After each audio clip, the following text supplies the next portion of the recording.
अगदी सुरुवातीलाच मी सांगतो की या इथल्या ज्या आपल्या कार्यकर्त्यांनी प्रचंड मेहनत घेऊन जे आहे ही अतिशय अतिभव्य अशी सभा जी आहे या ठिकाणी भरवलेली आहे। अगदी सुरुवातीलाच इथून जवळच असलेल्या गहिनीनाथ गडावरील संत वामनभाऊ महाराजांच्या पुण्यतिथी आहे। अनिष्ट रूढी परंपरा अंधश्रद्धा याच्या विरुद्ध ते काम करत होते, त्यांना मी मनापासून जे आहे आदरांजली अर्पण करतो। मगाशी सांगितल्याप्रमाणे आज आद्य क्रांतिकारक नरवीर उमाजी नाईक यांची सुद्धा पुण्यतिथी आहे। 1857 च्या उठावा अगोदर अनेक उठाव झाले आणि अशा एका पहिल्या उठावा इंग्रजांना सलग 14 वर्ष सळो की पळो करून सोडणारे आणि सर्वप्रथम क्रांतीचं स्वप्न या आपल्या देशाला दाखवणारे आद्य क्रांतिकारक नरवीर उमाजी नाईक, त्यांना इंग्रजांनी पकडलं आणि या आजच्याच दिवशी 3 फेब्रुवारी 1832 ला पुण्याच्या खडकमाळ आळीजवळील मामलेदार कचेरीत वयाच्या केवळ 41व्या वर्षी देशासाठी सर्वप्रथम नरवीर उमाजी नाईक हसत हसत फासावर गेले। ते रामोशी समाजाचे, आमच्या ओबीसी समाजाचे नाईक नव्हे, देशाचे नाईक झाले। वेगवेगळ्या वेळेला विचारतात तुमची लायकी काय, लायकी काय। अरे हे असे अनेक नररत्न या देशासाठी या समाजाने दिलेले आहेत, छत्रपती शिवाजी महाराजांपासून तर आतापर्यंत। मी भारत सरकारचा आणि प्रधानमंत्री मोदी साहेबांचं सुद्धा अभिनंदन यासाठी करतो की आमच्या नाभिक समाजाचे स्वर्गीय कर्पूरी ठाकूर यांना मरणोत्तर भारत रत्न पुरस्कार त्यांनी जाहीर केला आणि आपल्या ओबीसी समाजाचं सुद्धा जे आहे ऋण त्यांनी मान्य केलं की ही सगळी मंडळी जी आहे देशासाठी समाजासाठी काम करत होते। हा सर्वोच्च सन्मान आहे। शिक्षण क्षेत्र ते कृषी क्षेत्र सर्व क्षेत्रांची आवड असणारे आणि काम करणारे, मुख्यमंत्री म्हणून गोरगरिबांना न्याय देणारे असे हे बिहारचे मुख्यमंत्री होते, नाभिक समाजाचे। त्यांना हा मरणोत्तर भारत रत्न देण्यात आलेला। नगरला आल्यानंतर जे मला आठवण येते आमचे फार जुने सहकारी माजी मंत्री सुद्धा होते अनिल भैया राठोड, ज्याची घरं या अख्ख्या शहरात 40-50 असतील हो, पण 25 वर्ष विधानसभेमध्ये आमदार होत होते। लढायला लागतं, रडून काही होत नाही, लढावं लागतं। आता मगाशी सुद्धा माझ्या अनेक सहकार्यांनी सांगितलं, अरे बाबा तुम्ही 27 तारखेला गुलाल उधळला, मग आता हे उपोषण कसलं आता परत?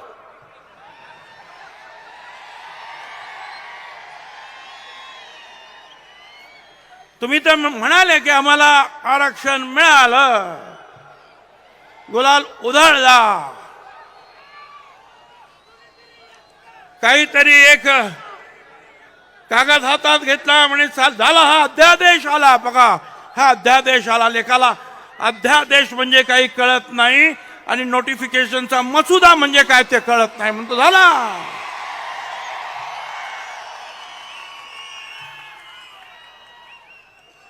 कशाला बसता? मिळालं ना तुम्हाला. आज 4 दिवस झाले आहेत या राज्यामध्ये उन्माद सुरू आहे. डीजे वाजवला जातो रात्री 3-3, 4-4 वाजेपर्यंत. जे ओबीसीचे लोक आहेत त्यांच्या घरासमोर शिवीगाळ केली जाते. आपण जिंकलो, आम्हाला मिळाला. काय चाललं मग? उपोषण कशासाठी? आणि मी तर सांगितलं आता उपोषण करणार आहेत तर आमचे आता सेक्रेटरी काय आणि आणखीन कोण काय आता ताबडतोब निघतील. ताबडतोब बोल, तुला काय पाहिजे बोल. ताबडतोब तयार. हा घे GR, हा घे अध्यादेश, हे घे. एक एक गोष्ट मागण्यासाठी ते राज्यातील सुद्धा वेगवेगळे घटक वर्षानुवर्ष लढत असतात पण त्यांना मिळत नाही. पण याने नुसतं सांगितलं का उपोषण, ताबडतोब धावपळ सुरू. मला सुरुवातीला सांगायचं मराठा समाजाला आमचा विरोध नाही, मराठा समाजाला आरक्षण मिळालं पाहिजे असं म्हणणारे आम्ही आहोत. पण ते वेगळं द्या, आमच्या ताटात देऊ नका, एवढंच आमचं म्हणणं आहे.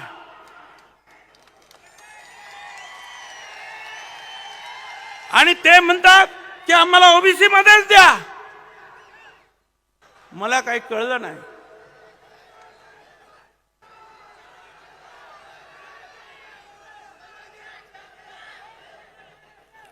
मी जरा काही पेपर पण वाचणार आहे. जरा शांत जरा बघा. शांत. माझ्या बरोबर साथ यायचा असेल तर तुम्हाला कळलं पाहिजे काय चाललेलं आहे आणि कायदा काय म्हणतो ते ऐकून घ्या, तरच तुम्ही माझी साथ चांगल्या प्रकारे देऊ शकता. शांत राहा. पाण्याची बाटली. मराठा समाजाला विरोध नाही, पण काय चाललंय?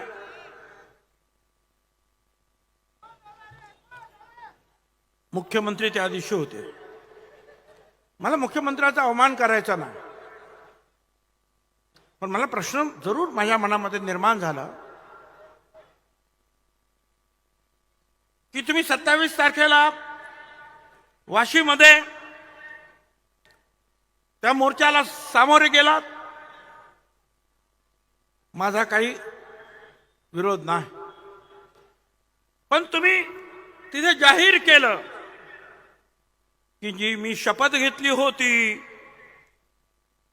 छत्रपती शिवाजी महाराजांची की सर्व मराठा समाजाला मी आरक्षण देईन, ती शपथ आता पूर्ण केली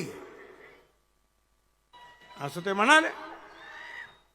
मग मला आता प्रश्न असा पडला की जर शपथ पूर्ण झाली मराठा समाजाला आरक्षण देण्याची, तर हा ओबीसी आयोग आता जो काम करतोय ना, हे सर्वेक्षण, हे कशासाठी? आरक्षण तर मिळालं ना तुम्हाला सगळं. तुम्ही तर म्हणाला शपथ पूर्ण झाली. मग हा आयोगाचा जो काही सर्वेक्षण चाललंय तद्दन खोटं, ते कशासाठी? घरोघर जातायत, फक्त जात विचारतात. 180 प्रश्न आहेत त्याच्यामध्ये. एका घराला 1.5 तास लागतो आणि हे तपासणी करणारे मला सांगा, कधी कधी 25 तर कधी कधी 50 घरांची तपासणी झालं असं जाहीर करून टाकतात. असं रेकॉर्ड केलं जातंय. 180 प्रश्न, त्याच्यात फक्त जात विचारली जाते. जात कुठली? अमुक अमुक, आणि बाकी सगळं आपोआप भरलं जातं ऑफिसमध्येच.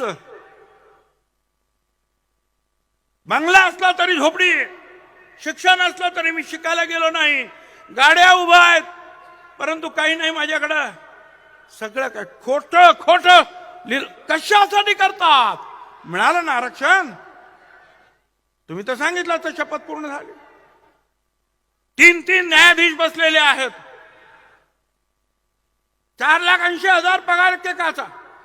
सुप्रीम कोर्टाच्या मुख्य न्यायाधीश पेक्षा डबल.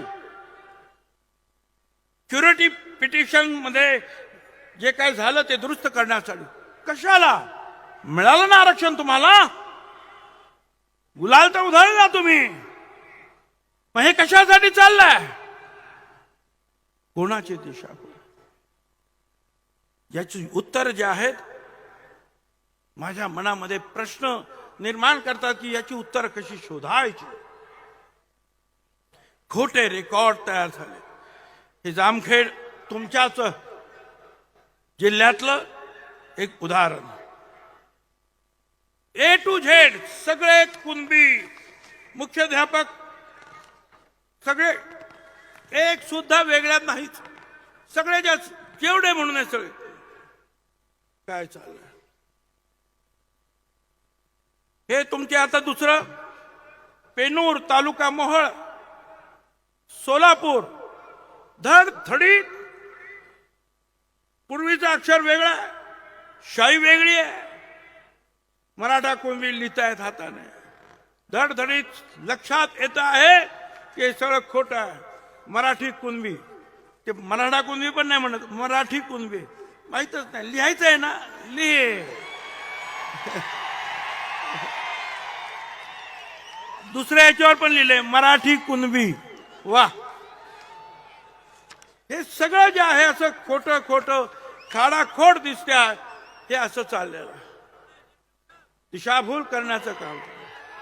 360 कोटी रुपये देण्यात आले ते याच्यासाठी, खोटा रेकॉर्ड तयार करण्यासाठी. 1 2 नाही, अनेक. इथे संवत गाव म्हणून आहे. तिथे जे आहे हे वैजापूर तालुका. हे सगळं जे काही तिथे देण्यात आलं, तिथे मुख्याध्यापकाने लिहिलेलं आहे की या सगळ्यांच्या प्रवेशाच्या मध्ये कुणबी जे म्हटलेलं आहे त्या अक्षरात शाईत बदल आहे. त्यामुळे जे आहे हे प्रमाणपत्र देण्यात येणार नाही.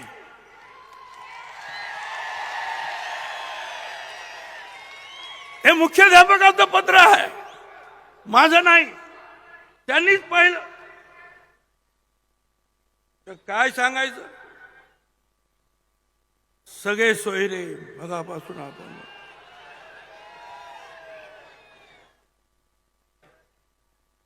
सगळे सोयरे म्हणजे स्वतःला तर यांना तर खोटं सर्टिफिकेट द्या, यांच्या सगळ्यांना द्या, यांच्या सोयऱ्यांना द्या, आणि यांना द्या, आणि त्यांना द्या. असा जो आहे GR वगैरे जे आहे ते सगळे निघाले. मला इथं सांगायचं हायकोर्टाचा निकाल आहे, जस्टिस मर्ला-पर्ले यांचा जजमेंट आहे. त्याच्यामध्ये स्पष्ट त्यांनी म्हटलेलं आहे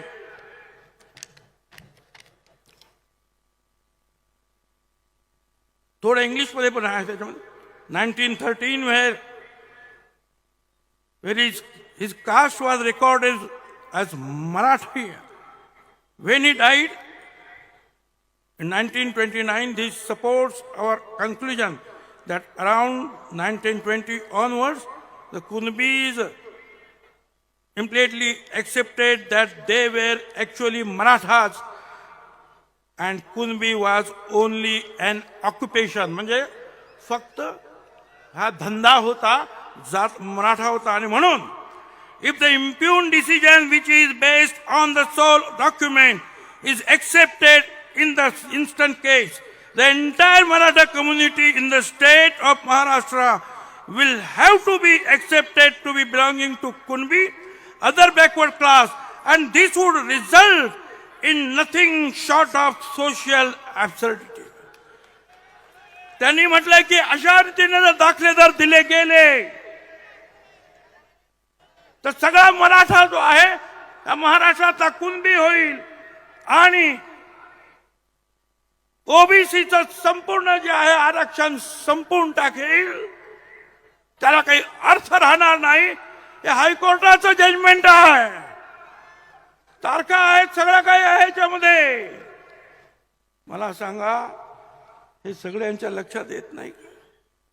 सुप्रीम कोर्टाचं 4 जानेवारी 1996 वल्सन पाऊल विरुद्ध कोचिन युनिव्हर्सिटी, त्याच्यामध्ये सुद्धा त्यांनी सांगितलं, Supreme Court held that a person belonging to non-reserved class transplanted by adoption, marriage or conversion or any other act to family belongs to reserved class does not become eligible. 15(4) आणि 16(4) खाली त्यांनी सांगितलं की तुम्ही ज्याला आरक्षण नाही अशा व्यक्तीनं कुणाशी तुम्ही लग्न केलं, दत्तक गेलं, लग्न केलं, आणखीन काहीतरी केलं तरी तो आरक्षणास पात्र ठरणार नाही. सुप्रीम कोर्टचं जे आहे जजमेंट आहे.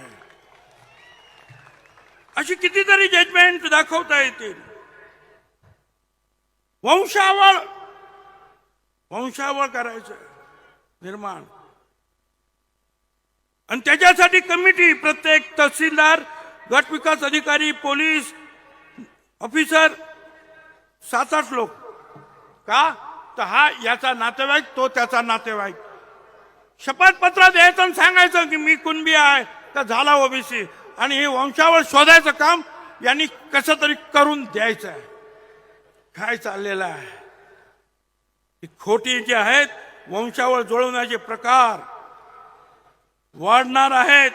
माझ्या हातामध्ये भोर तालुक्याचं आणखीन एक वंशावळीचं खोटं प्रतिज्ञापत्र देऊन कुणबी जातीचा दाखला मिळवण्याचं आणखीन एक प्रकरण माझ्या हातात आलेलं आहे. अरे तुम्ही काय करताय का? खोटी सर्टिफिकेट तुम्ही देणार, वंशावळ तुम्ही देणार. या इथं इंदिरा सहानीची एक केस आहे. त्या केसमध्ये सुप्रीम कोर्टची केस आहे आणि त्याच्यामध्ये त्यांनी सांगितलंय, नीट ऐका. येथे असं एक प्रकरण आहे, मी मराठी वाचतो, ज्यात याचिकाकर्त्याने स्वतः मराठा जातीचा असल्याचा दावा केला पूर्वी. त्यानंतर याचिकाकर्त्याच्या इतर काही नातेवाईकांना आता तो कुणबी जातीचा असल्याचा दावा करून त्याची स्थिती बदलत असल्याची दर्शवणारी काही कागदपत्रे मिळाली आहेत. जर याला परवानगी दिली गेली तर त्यामुळे विविध व्यक्तींनी दावा केलेल्या सामाजिक स्थितीबाबत अनिश्चितता निर्माण होईल आणि राज्याने सुरू केलेल्या सकारात्मक कृतीच्या धोरणात अराजकतेचा घटक निर्माण होईल. वर जे सांगितले आहे त्या व्यतिरिक्त याचिकाकर्त्याच्या मराठा जाती प्रमाणपत्राला वैधता प्रदान करणाऱ्या आक्षेपार्ह आदेशाची वैधता, शुद्धता हे तपासावं लागेल. आणि जर असं असेल तर न्यायालयाने त्याच्यावर कारवाई केली पाहिजे असं स्पष्ट जे आहे त्याच वेळेला म्हटलेलं आहे. माझ्या हातामध्ये हे सगळं आहे. पुढे असं आणखीन त्याच्यामध्ये म्हटलेलं आहे इंदिरा सहानीमध्ये, जे आता आपल्या राज्यात घडतंय ना त्याच्याबद्दल त्यांचं म्हणणं आहे. बघा ऐका, काही राज्यांमध्ये त्यांच्या सरकारांनी नियुक्त केलेल्या आयोगाद्वारे असं आढळून आलंय की काही जातींना पुरेसं प्रतिनिधित्व होते तरीही बाह्य विरोधामुळे, दबावामुळे सरकारला झुकून त्यांना मागास वर्गाच्या यादीत समाविष्ट करावे लागले. अशा प्रकारचा समावेश हा घटनात्मक अधिकाराची फसवणूक आहे. कोणत्याही नागरिकाला त्याला आव्हान देण्याचा अधिकार आहे आणि अशा गटाला मागास वर्गातून बाहेर काढण्याचे निर्देश देऊन तो रद्द करणं हे न्यायालयाचं कर्तव्य आहे. इंदिरा सहानी केस 672 पॅराग्राफ मध्ये आहे. सुप्रीम कोर्टाचा निकाल की अशा रीतीनं झुंडशाहीनं जर कोणी असं आरक्षण घेतलं तर त्याला तुम्हाला आव्हान देता येईल आणि त्यांना जे आहे तुम्हाला न्यायालयाने त्यांना बाहेर काढलं पाहिजे, सुप्रीम कोर्टाने म्हटलेलं आहे. किती किती दाखवावं तुम्हाला. आज असे कायदे खूप आहेत, मी त्यात जात नाही. एक एक एक एक एक एक मागणी जी आहे ते उपोषण करते का. त्या दिवशी त्यांनी मागणी केली, मराठा समाजाला आरक्षण मिळालं नाही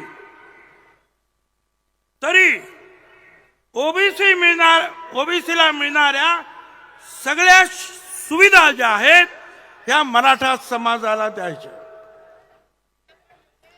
म्हणजे मराठा समाजाला आरक्षण नाही मिळालं तरी त्यांना ओबीसीच्या सगळ्या सवलती द्यायच्या. मग ब्राह्मणांना द्या, जैनांना द्या, लिंगायत समाज सगळ्यांना द्या ना, मला आनंद आहे. गोर गरिबांना जर सवलती मिळत असतील सगळ्यांनाच देऊन टाका. फक्त मराठा समाजाला का. 25 जानेवारीला मागणी ज्या दिवशी केली त्या दिवशी GR निघतो. काही समजत नाही हे काय चाललंय. आणि आणखी परत सुप्रीम कोर्ट म्हणतंय हे असं मराठा समाजाचे समावेश कुणबी सोबत करण्याची विनंती नाकारली गेली पाहिजे, हे योग्य होणार नाही. सुप्रीम कोर्टाचे किती निकाल आहेत, तुम्हाला कंटाळा येईल ऐकून ऐकून, मला सांगून सुद्धा कंटाळा येईल. परंतु हे सगळं चाललेलं आहे. आणि गावागावात हे आता मराठा मुलांना 40 लाख रुपयापर्यंत शैक्षणिक कर्जावर व्याज माफी. आता आम्हाला सांगावं लागतं जे मराठा समाजाच्या विद्यार्थ्यांना देता ते ओबीसीच्या समाजाला द्या रे बाबांनो. एवढं सगळं आहे. धडाधड एक कमिटी केलेली आहे, त्यात सगळे मराठा समाजाचे मंत्री आहेत, ते ताबडतोब फटाफट निर्णय घेत आहेत.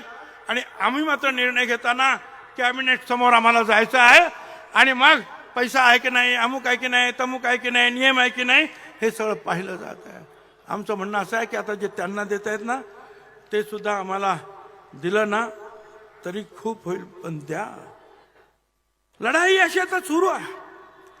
कशी लढाई करायची. आजच माझ्या हातामध्ये एक हे आलं, बारलोणी ग्रामपंचायत सरपंच पदाची निवडणूक होती. एक उमेदवार होता ओरिजिनल ओबीसी आणि दुसरीकडे होता एक डुप्लिकेट कुणबी. आणि मग त्या गावच्या लोकांनी ठरवलं की सगळ्यांनी ओरिजिनल ओबीसीला सरपंच करायचा. आणि झालं तसंच. वडार समाजातील पहिली महिला जी आहे सरपंच झाली. पूर्ण 96 कोळी मराठा समाजाचा या निवडणुकीला विरोध होता. वडार म्हणून तिला विरोध होता. ती सरपंच झाली पहिल्यांदाच. ठरवलं तर काय होत नाही.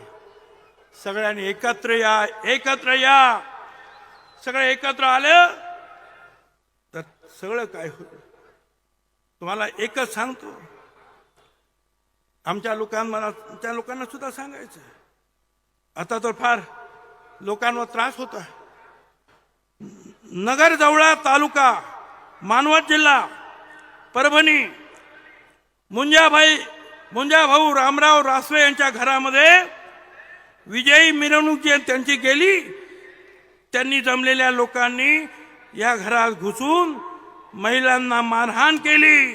का तर ओबीसी मोर्चात सामील होतात म्हणून. हे बघा काय. काही गावांमध्ये तर जे आहे गाव सोडून लोक चाललेले आहेत. जिथे 2-3 घरं आहेत ओबीसीची ते गाव सोडून जात आहेत. दहशत निर्माण केली जात आहे, मारहाण केली जात आहे. रात्रभर डीजे वाजवला जातोय, शिव्या दिल्या जात आहेत. एक न्हावी समाजाच्या आमच्या बांधवानं काहीतरी पोस्ट टाकले आपल्या समर्थनार्थ, तर ताबडतोब सगळ्या तिथल्या मराठा समाजाने सांगितलं याच्या दुकानात जायचं नाही, याच्या दुकानात जायचं. मी या सगळ्या न्हावी समाजांना विनंती करतो, असा जर बायकॉट जर केला तर सगळ्याच न्हावी दुकानाने तिथल्या एकाही मराठ्याची हजामत करायची नाही. त्यांना मला भादरा आपली आपापसात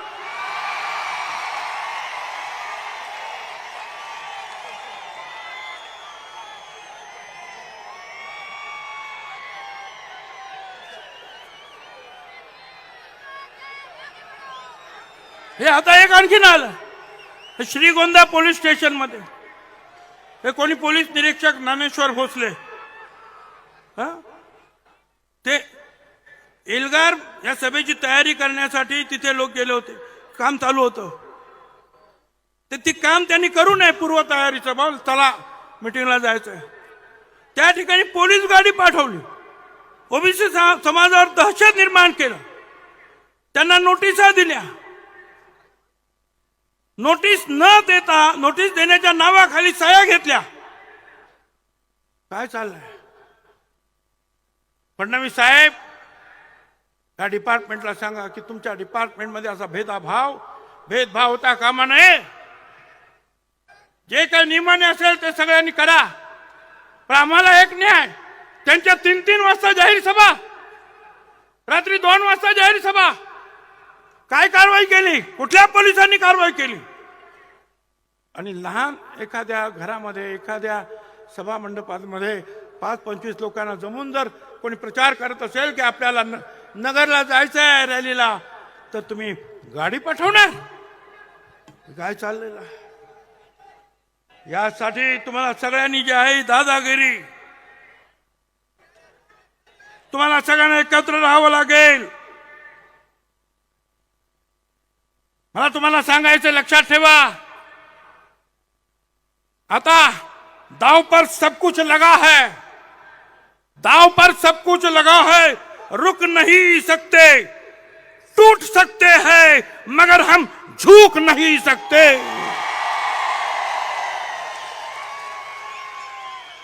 तयारीने तुम्हाला आता लढावं लागेल सगळ्यांनी एकत्र येऊन लढावं लागेल दलित आदिवासी समाजाच्या बांधवांना भगिनी मातांना नेत्यांना मला सांगायचं आहे आज आम्ही जात्यात आहोत तुम्ही सुपात आहात लक्षात ठेवा या अशा प्रकारचे जे काही निर्णय होतात जीआर होतात त्याच्यातून संभ्रम निर्माण करून जे आहे हळूहळू तिकडे सुद्धा एखादी झुंडशाहीनं मोठा मोर्चा आला तर तिकडे सुद्धा हेच होईल काळजी घ्या एकत्रित राहा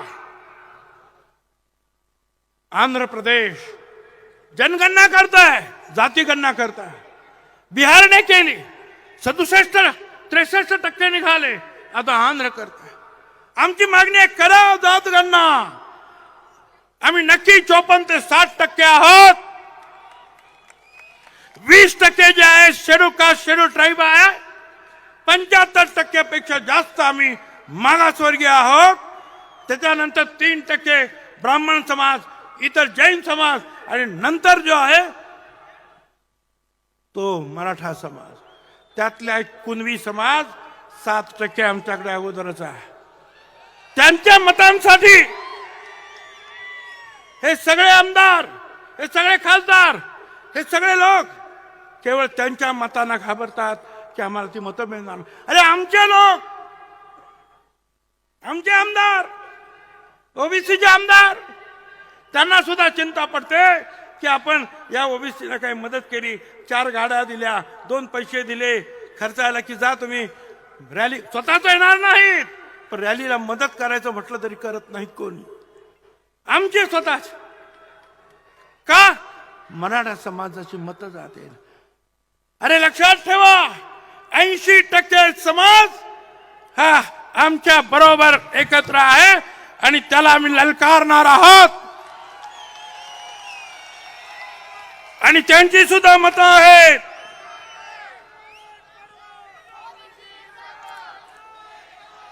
लढाई लढाई लढाई काय काय शिवी गाळ दादागिरी हे करू ते करू ते करू काय तर काय हे होतं ना आपलं काय ते बजेट होतं काय गंमत एवढा मोठा जोक कधी झाला उपोषणवाले साहेब म्हणतात बजेटमधून आम्हाला आरक्षण मिळालं तर बघा, मला वाईट वाटलं. त्या सीतारामन ताई ज्या होत्या त्या अख्खं बजेट वाचलं.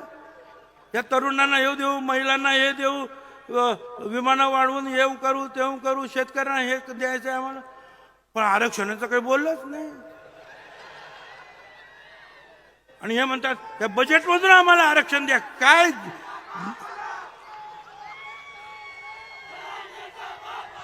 काय जरा शांत राहा. ऐकायचं नाही का तुम्हाला? मला काही समजत नाही. मला कीव येते मराठा समाजाच्या नेत्यांची, मराठा समाजातील विचारवंतांची. अरे हा कसा तुमचा नेता? तो म्हणतो बजेटमधून आरक्षण देता येतं का बघा. आणि कोणी बोलायला तयार नाही. एक जण सुद्धा आवाज काढायला तयार नाही. अरे कुणाच्या मागे चालला तुम्ही? कशासाठी हे करता? गावागावामध्ये दरी पडते आहे. आम्ही करतो, आम्ही आमच्या हक्कासाठी लढतो. आम्ही सांगतो आमचं आरक्षण कमी करू नका, त्यांना आरक्षण वेगळं द्या, ही आमची मागणी चूक आहे. आणि आज गावागावामध्ये जे आहे ओबीसीना छळलं जातं, त्रास दिला जातो, पोलीस तक्रार कंप्लेंट घेत नाहीत. आणि आता तो हा उपोषण करता म्हणतो अख्खं मंडल आयोगच त्याला चॅलेंज करून संपवून टाकणार. बघा आता किती हुशार. ओबीसी मधून आरक्षण घ्यायचंय, कुणबी म्हणून आरक्षण घ्यायचंय आणि मंडल आयोग संपवायचा. अरे लेको, मग ते मंडल आयोगामध्येच ओबीसीचं आरक्षण आहे ना. अरे ते संपलं का मग हे पण जाईल. मग हे कशासाठी मागतो तू? काय हुशार. दादागिरी दादागिरी चाललेलं फसवण्या ठिकाणी. काही मागतोय, काही लोक आता धावलं परत उपोषण उपोषण. कसं उपोषण? मला सगळ्यांना सांगा, तुम्ही सगळे एकत्रित राहा. तुम्ही जर झुकाल वाकाल खाबराल तर तुमच्या पाठीमागे लोक लागतील. मजबूतीने एकत्रित हे बघायचं नाही. हा धनगर आहे, वंजारी आहे, माळी आहे, साळी तोली तेली कोळी, जो कोणी असेल भटका विमुक्त, एकावर अन्याय झाला तर सगळ्यांनी उभं राहायला पाहिजे हेमतेनं. हम सब एक है चा नारा दिला पाहिजे आणि त्यांना सांगितलं पाहिजे दिलभर के लिए दिलदार है हम, दिलभर के लिए दिलदार है हम, दुश्मन के लिए तलवार है हम. सगळ्यांनी मजबूतीने उभं राहा.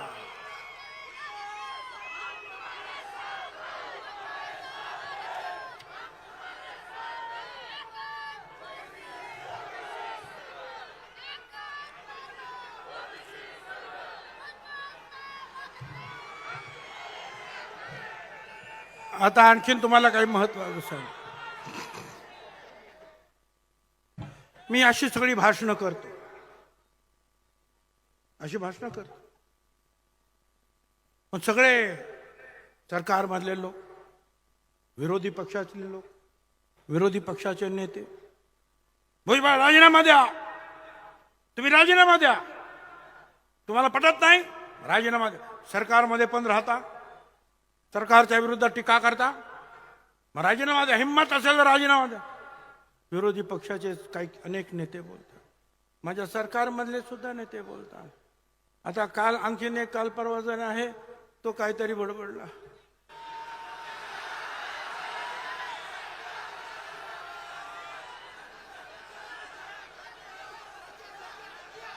त्याने सांगितलं या भुजबळला लात घालून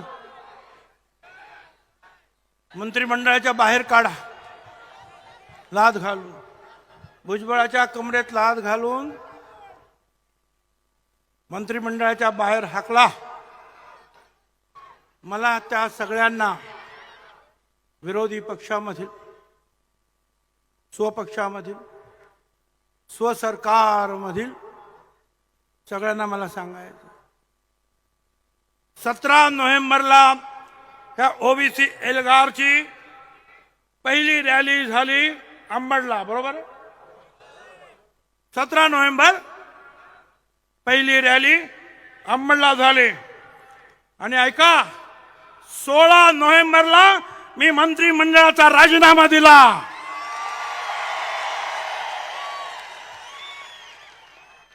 16 नोव्हेंबरला. आणि मग अंबडच्या सभेला रवाना झालो. लात मारण्याची मला गरज नाही. अरे दिलंय ना राजीनामा. 2.5 महिने मी शांत राहिलो, गप्पा बसलो. का? मुख्यमंत्री उपमुख्यमंत्र्यांनी सांगितलं त्याची वाच्यता नको. पण वर्तमानपत्रातून यायला लागला 2.5 महिन्यानंतर. कोण म्हणतं दिला दिला दिला, कोण म्हणतं का देत नाही, कोण म्हणतं लाटा घाला. काही गरज नाही लाटा घालण्याची, दिलेला आहे ना, जा त्यांना सांगा. मी ओबीसी साठी शेवटपर्यंत लढणार आहे.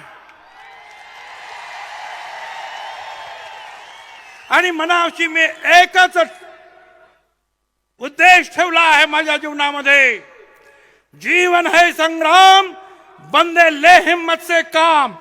धन्यवाद. जय हिंद, जय महाराष्ट्र, जय ज्योति, जय क्रांति, जय भीम.